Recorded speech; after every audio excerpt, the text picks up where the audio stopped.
বুজি হোৱাই পূব ফালে দন্তা এখন বাৰী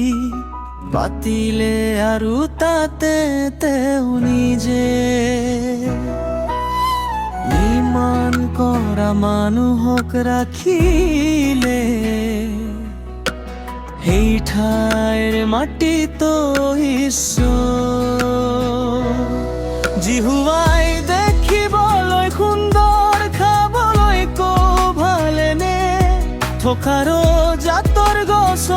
উৎপন্ন কৰিলে বাৰীৰ মাজতে জীৱন বৃক্ষ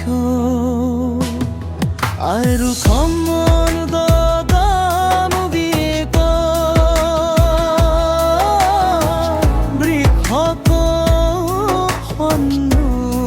কৰিলে সেই বাৰীত পানী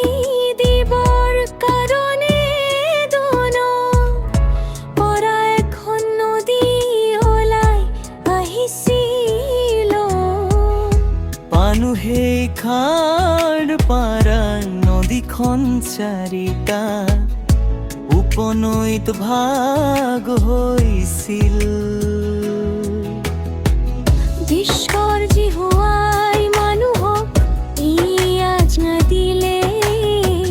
তুমি বাৰীৰ সকলো গছ হেৰিবই গৈছে এই দেশৰ খন্ত তোৰ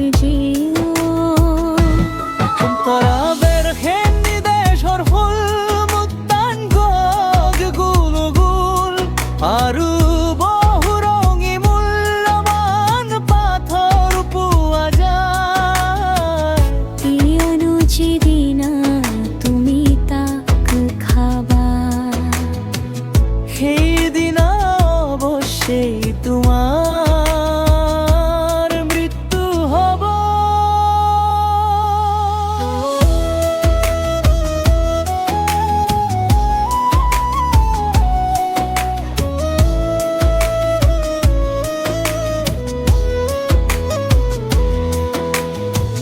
প্ৰথম নাৰী তাৰ পাছত বুজি হোৱাই ক'লে মানুহকলে থকা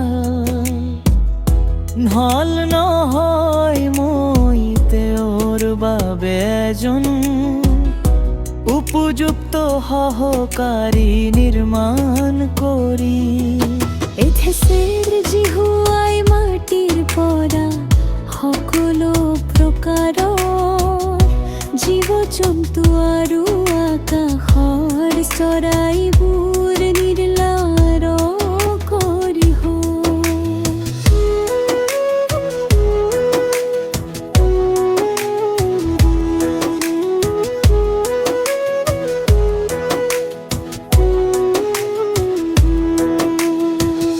ঈশ্বৰ জিহুৱাই মানুহকে আজ্ঞা দিলে তুমি বাৰীৰ সকলো গছৰ ফল স্বচ্ছন্দে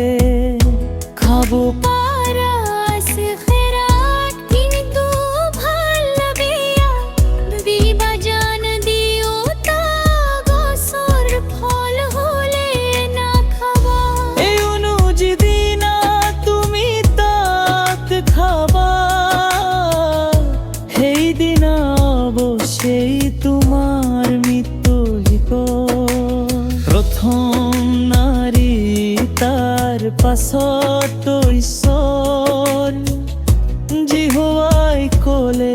মানুহকলে থকা ভাল নহয় মই তেওঁৰ বাবে এজন উপযুক্ত সহকাৰী নিৰ্মাণ কৰি